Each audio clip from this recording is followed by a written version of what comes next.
राधे कृष्ण आप सभी को।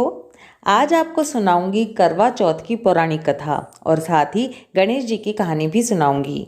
एक समय की बात है, एक साहूकार के 7 बेटे और एक बेटी थी। साहूकारनी ने कार्तिक माह के कृष्ण पक्ष की चतुर्थी तिथि को अपनी 7 बहुओं और बेटी के साथ करवा चौथ का व्रत रखा। जब उस साहूकारनी के 7 बेटे खाना खाने के लिए बैठे तो अपनी बहन से भी कहने लगे कि आजा बहन खाना खा ले। बहन कहने लगी कि नहीं भैया, मैं अभी नहीं खा सकती, मेरा तो व्रत है और मैं तो चांद जब निकलेगा तो चांद को अर्घ्य देकर उसी के बाद खाना खाऊंगी। 7 भैया अपनी बहन से बहुत ज़्यादा प्यार करते थे। वो अपनी बहन के बिना खाना खा ही नहीं पाते थे और बहन का चेहरा भी उतरा हुआ था क्योंकि व्रत था बहन का। वो अपनी बहन को भूख से व्याकुल देख नहीं पाए। अब उन भाइयों ने क्या तरकीब लगाई।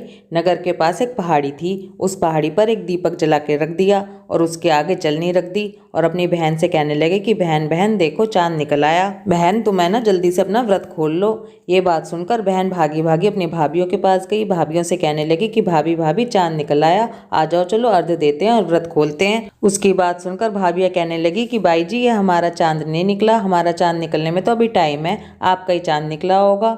अब बहन तो हो रही थी भूख से बहुत ज़्यादा व्याकुल हो रही थी। उसने उसी चांद को अर्घ्य दिया और खाना खाने बैठ गई।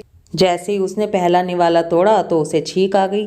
जैसे ही दूसरा निवाला तोड़ा तो उसमें बाल निकल आया।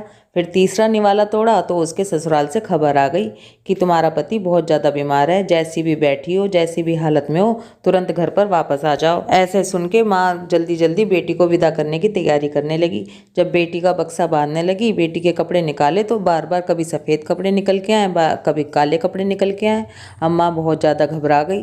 फिर माँ अपने बेटी से कहने लगी कि बेटी तू अपने घर जा रही है, रास्ते में तुझे जो कोई भी छोटा बड़ा मिले सबके पैर छूती जाना और जो कोई भी तुझे अमर सुहाग होने का आशीर्वाद दे उसी टाइम अपने पल्ले में गांठ मार लेना। अपनी माँ की बात सुनकर बेटी कहने लगी कि ठीक है माँ और घर की तरफ चल पड़ी। रास्ते में जो कोई भी मिलता उसी के पैर छूती। कोई आशीर्वाद दे सुखी रहो, कोई आशीर्वाद दे कि स्वस्थ रहो, कोई आशीर्वाद दे कि भाई भतीजे बने रहें। ऐसे चलते चलते सबके पैर छूते छूते वो अपने घर तक पहुँच गई। घर पे पहुंची तो देखा बाहर छोटी नंद बैठी हुई है। बाहर नंद बैठी मिलती है तो वो अपनी नंद के भी पैर छूती है। जैसे ही छोटी नंद के पैर छूती है तो छोटी नंद कहती है कि सौभाग्यवती रहो, खूब दूधो नहाओ पूतो फलो। जैसे ही वो अपनी नंद का आशीर्वाद सुनती है तो अपने पल्ले में गांठ मार लेती है। पल्ले में गांठ मार के जैसे ही अंदर पहुंचती है तो देखती है कि उसके पति का शव रखा हुआ है। वहां तो रोना धोना मच रहा है बहुत ज़्यादा। वो तो देख के रोने लगी, बहुत ज़्यादा बिलक बिलक के रोने लगी। पति को ले जाने की तैयारी होने लगी। जब उसने देखा कि पति को ले जाने की तैयारी हो रही है तो वो कहने लगी कि मैं तो इन्हें नहीं ले जाने दूंगी, मैं इन्हें नहीं ले जाने दूंगी। खूब रोए जाए और कहे जाए। जितने भी बड़े बूढ़े थे सब उसे समझाने लगे, डांटने लगे कि ये तो ऐसे थोड़ी ना होता है कि मैं नहीं ले जाने दूंगी, मैं नहीं ले जाने दूंगी। खूब समझाएं उसे पर वो मानी ही नहीं, अपनी जिद पे अड़ी रही कि नहीं मैं नहीं ले जाने दूंगी। बार बार सब समझाने लगे तो कहने लगी ठीक है ले जाओ, तो मैं भी तुम्हारे साथ चलूंगी, मैं भी इन्हीं के साथ जाऊंगी। सबने फिर समझाया उसे खूब, फिर भी नहीं मानी। तो सब बड़े बूढ़े कहने लगे कि चलो दुख की मारी है, ले चलते हैं इसे भी साथ में। जैसे ही सब लोगों के साथ शमशान घाट पहुंची, उसके पति को जलाने की तैयारी होने लगी। तब वो फिर जिद पे अड़ गई कि मैं इन्हें नहीं जलाने दूंगी, मैं इन्हें नहीं जलाने दूंगी। अब सब बड़े बूढ़ों को बहुत गुस्सा आ गया। पहले तो प्यार से समझा रहे थे, सब कहने लगे कि पहले तो तू खा गई अपने पति को, अब इसकी मिट्टी भी खराब कर रही है, क्यों नहीं जलाने दे रही। भैया सबने खूब समझाया उसे लेकिन वो तो टस से मस ना हो कि नहीं मैं नहीं जलाने दूंगी, मैं नहीं जलाने दूंगी। तो भैया सब लोगों ने यही निर्णय लिया कि नहीं मान रही तो क्या कर सकते हैं, इसकी भी झोपड़ी यहीं पर डाल दो, देख लेगी अपने आप जैसे भी करेगी। सबने वहीं पर उसकी झोपड़ी डाल दी और वो अपने पति के शव को लेके वहीं पर ही रहने लग गई। वो सारे दिन अपने पति के पास ही बैठी रहती, रोजाना अपने पति की साफ सफाई करती और वहीं पर ही बैठी रहती। और जब भी चौथ का व्रत आता तो चौथ का व्रत रखती। जो उसकी छोटी ननद थी वो रोजाना दिन में 2 बार उसके लिए खाना लेके आती थी। हर चौथ का व्रत रखने लगी। जब चांद निकलता तो चांद को अर्घ्य देती। हर चौथ पे चौथ माता आती और कहती करवा ले अमर सुहागन करवा ले, भाइयों की प्यारी बहन करवा ले। और फिर वो उनसे अपने पति के प्राण मांगती कि माता मेरे पति के प्राण वापस कर दो। और हर बार चौथ माता उससे यही कह के जाती कि हमसे बड़ी चौथ आएगी जब वो तेरे पति के प्राण वापस करेंगी। ऐसे करते करते अश्विन मास की चौथ माता आई, उसने उनसे भी यही कहा। तो वो कहने लगी तेरे से कार्तिक मास की जो बड़ी चौथ माता है वो बहुत नाराज है, वो ही तेरे पति के प्राण वापस करेंगी। जब कार्तिक मास की बड़ी चौथ माता आए तो तू पहले से ही 16 श्रृंगार का सामान तैयार कर लेना और जब वो आए तो उनके चरण पकड़ के चरण छोड़ना मत बिल्कुल भी। जब कार्तिक मास वाले दिन चौथ का दिन आया तो वो छोटी ननद जब खाना लेके आई तो उनसे कहने लगी कि भाई जी आप मेरे को 16 श्रृंगार का सामान ला दो। ननद ने जाके अपनी माँ से कही तो वो कहने लगी कि तेरी भाभी तो पागल हो गई है, जो कुछ कह रही है दे आ तू जाके। ननद ने उसे सारा सामान ला के दे दिए, 16 श्रृंगार का सामान भी ला दिया और करवे भी ला दिए। उस दिन साहूकार की बेटी ने व्रत रख रखा था, जोत जला रखी थी। जब शाम को चौथ माता आई तो चौथ माता कहने लगी करवा ले 7 भाइयों की बहन करवा ले, लाडली कोडली करवा ले, दिन में चांद उगाने वाली करवा ले। उसने चौथ माता के चरण पकड़ लिए और कहने लगी चौथ माता से कि माता मेरे पति के प्राण वापस कर दो। कैसे भी रोने लगी खूब। चौथ माता कहने लगी कि अरे तू तो 7 भाइयों की लाडली बहन है, तू तो बहुत भूखी है, तेरे से तो भूख बर्दाश्त नहीं होती, तेरे लिए सुहाग का क्या काम, तू क्या करेगी सुहाग का। वो कहने लगी नहीं माता मुझे माफ कर दो, मैं आपके चरण नहीं छोड़ूंगी जब तक, आपके पैर नहीं छोड़ूंगी जब तक आप मेरे पति के प्राण वापस नहीं कर देती।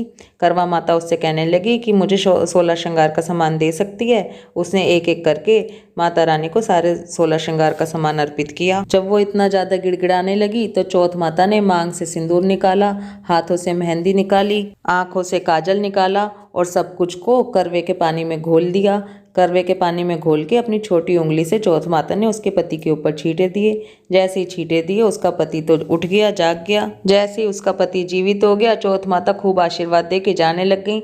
जाते जाते उसकी झोपड़ी में लात मार गई, उसकी झोपड़ी झट से महल बन गई। जब शाम हुई तो छोटी ननद खाना लेके आई तो देखने लगी अरे भाभी की झोपड़ी की जगह तो ये महल खड़ा हुआ है। उसने भी जैसे ही अपनी छोटी ननद को देखा तो भागी भागी अपनी ननद के पास आई, कहने लगी कि बाई जी देखो आपके भाई जीवित हो गए, अब जल्दी से जाओ सासू माँ को ये खुशखबरी सुनाओ। ननद भागी भागी माँ के पास गई और माँ के पास जाके कहने लगी माँ देखो भाई जिंदा हो गया।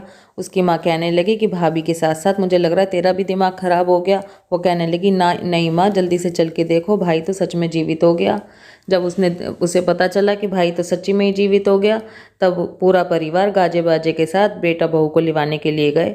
जाते ही बहू ने अपनी सास के पैर छुए, सास ने भी बहू को गले से लगा लिया। बहू कहने लगी कि माँ जी देखो आपके बेटे जीवित हो गए। सासू कहने लगी कि मैंने तो इसे 1 साल पहले ही विदा कर दिया था, ये तो बेटा तेरे भाग से ही जीवित हुआ है। सब जने खूब राजी खुशी त्योहार मनाने लगे।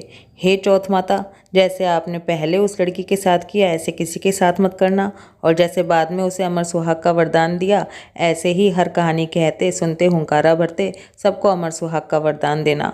बोलो चौथ माता की जय, गणेश भगवान की। कोई भी कहानी कहने के बाद हमें गणेश जी की कहानी ज़रूर सुननी चाहिए, तो अब सुनते हैं गणेश जी की कहानी। एक बार की बात है, एक बुढ़िया थी, वो गणेश जी की पूजा किया करती थी। रोज़ाना मिट्टी के गणेश जी बनाती। तो एक बार राजा अपना वहाँ पर महल बनवा रहा था।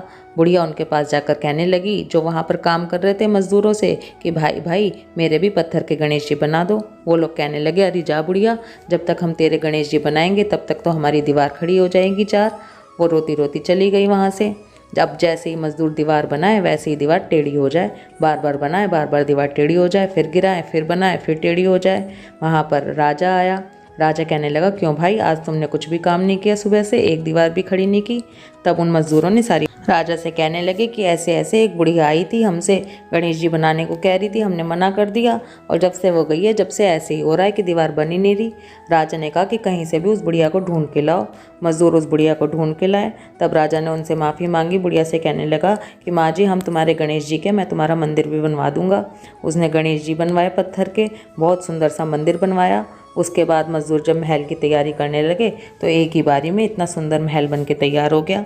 राजा ने पूरे नगर में ढिंडोरा पिटवा दिया कि हर कोई गणेश जी की पूजा करे। बुढ़िया को भी राजा ने खूब धन संपत्ति दी। हे गणेश भगवान, जैसे आपने उस बुढ़िया पर कृपा करी ऐसे ही सब पे कृपा करना। बोलो गणेश भगवान की जय। राधे कृष्णा।